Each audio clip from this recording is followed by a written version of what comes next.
ൻ്റെ വ്യാപനം.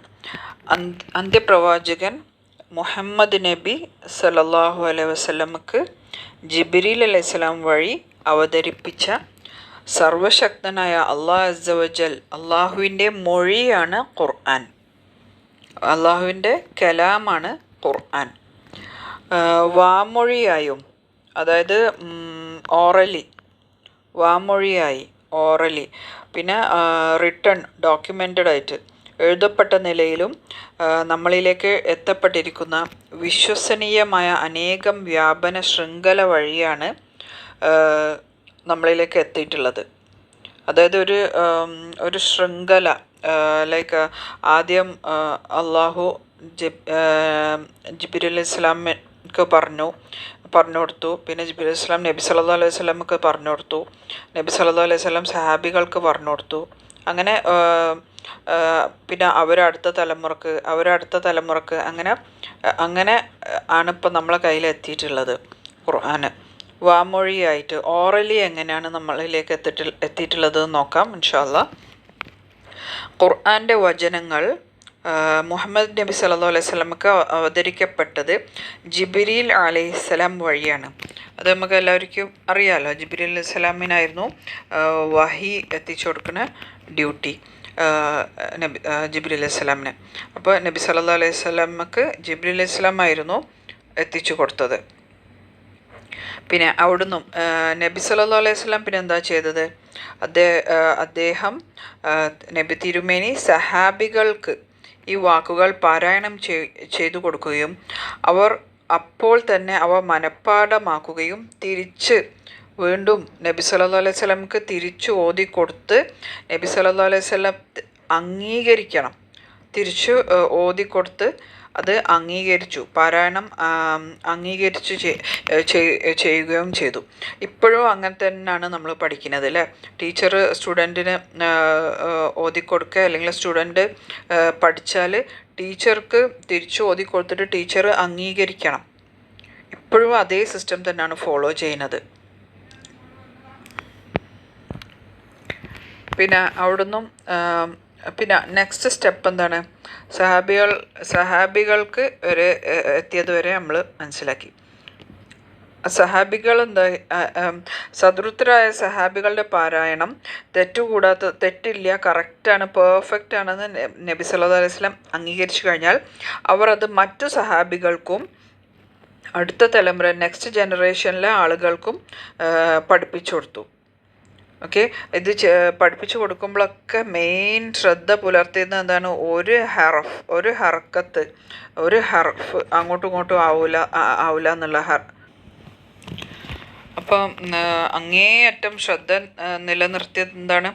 ഒരു അക്ഷരം അങ്ങോട്ടും ഇങ്ങോട്ടും ആവില്ല, ആവില്ല, പെർഫെക്ഷൻ, ഫത്ഹ കസ്റ ആവില്ല, ദൊമ്മാവില്ല, അങ്ങനെ പെർഫെക്റ്റ് എങ്ങനെയാണോ നബി സല്ലല്ലാഹു അലൈഹി വസല്ലമക്ക് അവതരിച്ച് കിട്ടിയത് അതേ കൃത്യത നിലനിർത്തിക്കൊണ്ടാണ് പിന്നെ ഓരോരുത്തരും അവരുടെ സ്റ്റുഡൻസിന് പഠിപ്പിച്ചു കൊടുത്തു.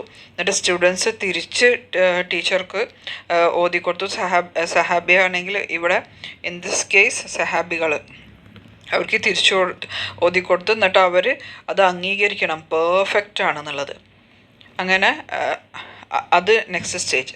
അങ്ങനെ അടുത്ത തലമുറക്ക് പഠിപ്പിച്ചു കൊടുത്ത് അങ്ങനെയാണ് ഇപ്പം നമ്മളിലേക്ക് എത്തിയിട്ടുള്ളത് ഖുർആൻ. ഓക്കെ, വാമൊഴിയായിട്ടുള്ളത് എങ്ങനെ എത്തിയെന്നുള്ളതിൻ്റെതാണ് ഇപ്പോൾ പറഞ്ഞത്. Okay, oral transmission. ഓക്കെ, ഇനി നമ്മൾ നോക്കുന്നത് ഇൻഷാ അല്ലാഹ് റിട്ടൺ ഡോക്യുമെൻറ്റഡ് ഫോം എങ്ങനെയാണ് നമുക്ക് കിട്ടിയത് എന്നുള്ളത്. കാരണം നബി സല്ലല്ലാഹു അലൈഹി വസല്ലമയുടെ സമയത്ത് മുസ്ഹഫ് ഇല്ലായിരുന്നല്ലോ. അപ്പോൾ ഇപ്പം നമുക്ക് എങ്ങനെ അത് കിട്ടി? Return form, documented form. Okay, എഴുതപ്പെട്ട രീതി. അപ്പോൾ നോക്കാം.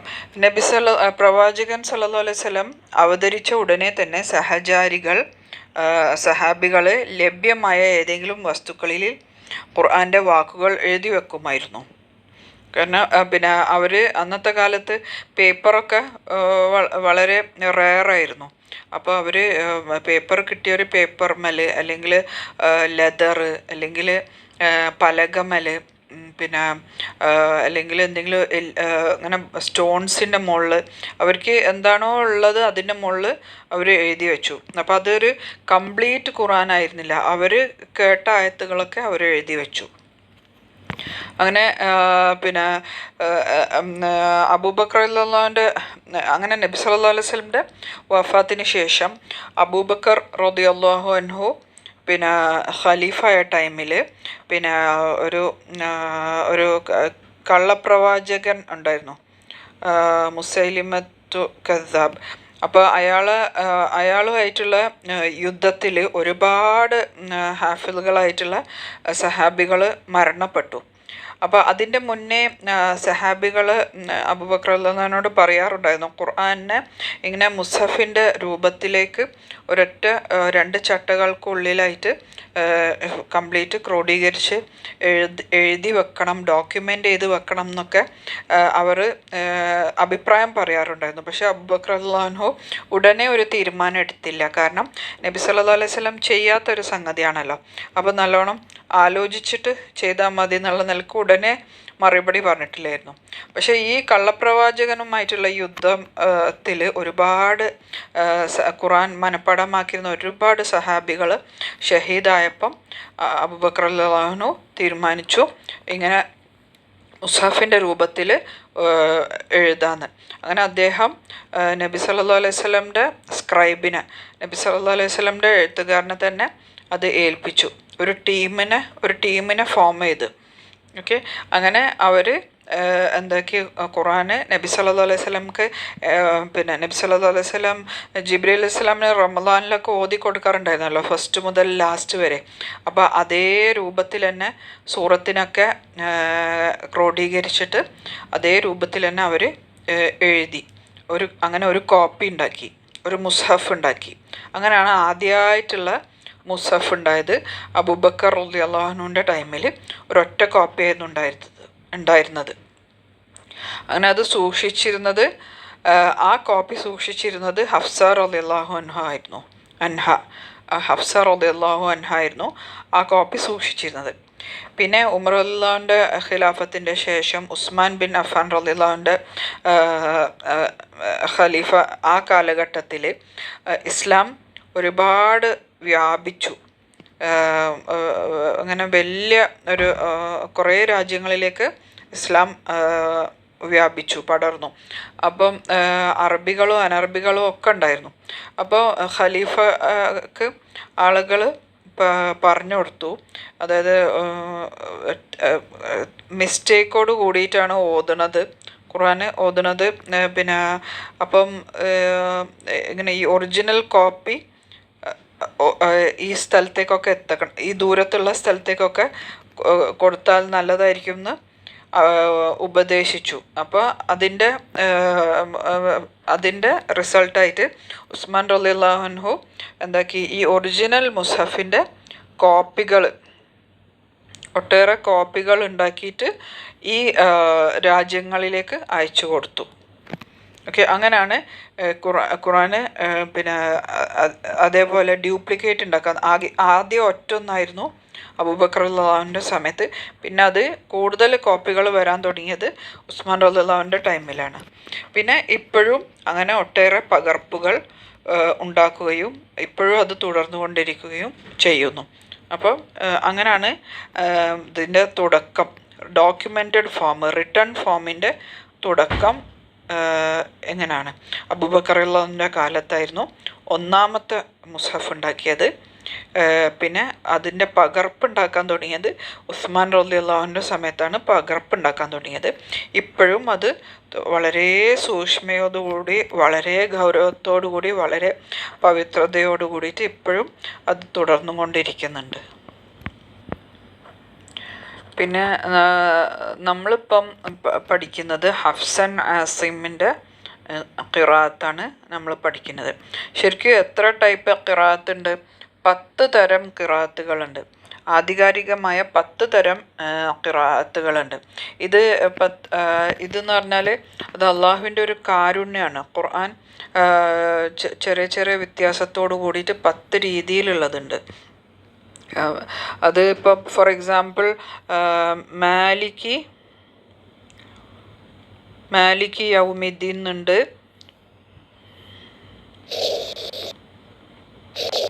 മാലിക്കി യൗമിദ്ദീൻ എന്നുണ്ട്,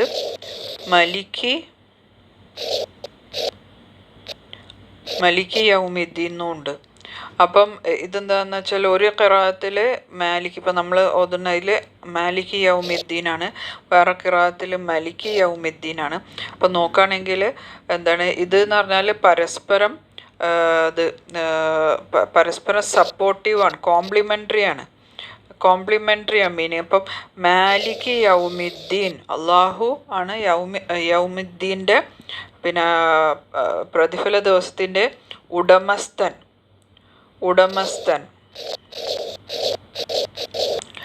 പിന്നെ മലിക് യൗമിദ്ദീൻ എന്ന് പറഞ്ഞാൽ എന്താണ്, ഉടമസ്ഥൻ മാത്രമല്ല രാജാവുമാണ്, രാജാധിപത്യം. അപ്പം എന്താണ് ഇത് ഒന്നിന് പരസ്പരം കോംപ്ലിമെൻ്ററി ആണ്. ആ മീനിങ്ങിനൊരു കംപ്ലീഷൻ കൊടുക്കും. ഉടമസ്ഥനുമാണ്, രാജാധിപത്യവും അള്ളാഹുവിനാണ്. ഓക്കെ, അപ്പോൾ ഇത് കോൺട്രഡിക്റ്ററി അല്ല മീനിങ്സ്. അപ്പോൾ ഈ 10 തരം പാരായണം എന്ന് പറഞ്ഞാൽ അത് അങ്ങോട്ടും ഇങ്ങോട്ടും കോൺട്രഡിക്റ്ററി അല്ല, കോംപ്ലിമെൻ്ററി ആണ്. ഒന്നിൻ്റെ മീനിങ്ങിനെ കൂടുതൽ ശക്തിപ്പെടുത്തുന്ന ഇതാണ്, അങ്ങനെയാണ് വരാം. ഓക്കെ, അത് കോംപ്ലിമെൻ്ററി ആണ്, മീനിങ്ങിന് കൂടുതലൊരു ഊക്ക് കൊടുക്കുക ചെയ്യുന്നത്. ഓക്കെ, ഇത് കോൺട്രഡിക്റ്ററി ആവില്ല. അതായത് ഇപ്പോൾ ഒരു സ്ഥലത്ത് രാവ് എന്ന് പറഞ്ഞാൽ വേറൊരു സ്ഥലത്ത് പകൽ, അങ്ങനെ ഓപ്പോസിറ്റ് വരത്തില്ല. ഓക്കെ, അപ്പം അങ്ങനെ 10 തരം പാരായണങ്ങളുണ്ട്. ഓക്കെ, നമ്മൾ ഇപ്പം നോക്കുന്നത് ഹഫ്സ് ആൻഡ് ആസിമിൻ്റെ ഖിറാഅത്താണ്. ഓക്കെ, ഈ ഹഫ്സ് എന്ന് പറഞ്ഞ പിന്നെ പണ്ഡിതനാണ് ഈ ഖിറാഅത്തിനെ കൂടുതൽ ആളുകളിലേക്ക് പഠിപ്പിച്ചു കൊടുത്തിട്ട് പ്രചരിപ്പിച്ചത്. അപ്പോൾ ഈ 10 ഖിറാഅത്തുകളും അറിയപ്പെടുന്നത് ഏത് പണ്ഡിതന്മാരാണോ ഈ ഖിറാഅത്തിന് കൂടുതൽ പോപ്പുലാരിറ്റി കൊടുത്തത്. ഓക്കെ, എല്ലാവർക്കും പഠിപ്പിച്ചു കൊടുത്തിട്ട് അതിനെ പോപ്പുലറാക്കിയത്, അവരുടെ പേരിലാണ് ഈ ഖിറാഅത്തുകളൊക്കെ അറിയപ്പെടുന്നത്. ഓക്കെ, ഹഫ്സ് നാസിം, ഷുഅബ നാസിം, ഓക്കെ, ഇബ്നു കസീർ, അങ്ങനെയൊക്കെ പറഞ്ഞിട്ട് അത് പഠിപ്പിച്ച പണ്ഡിതന്മാരുടെ പേരിലാണ് അറിയപ്പെടുന്നത്. നമുക്ക് ജസ്റ്റ് മനസ്സിലാക്കാൻ വേണ്ടിയിട്ട്. ഈ 10ഉം നബി സല്ലല്ലാഹു അലൈഹി വസല്ലം തന്നെ പഠിപ്പിച്ചതാണ്, 10 രീതിയോ 10 ഖിറാഅത്തും.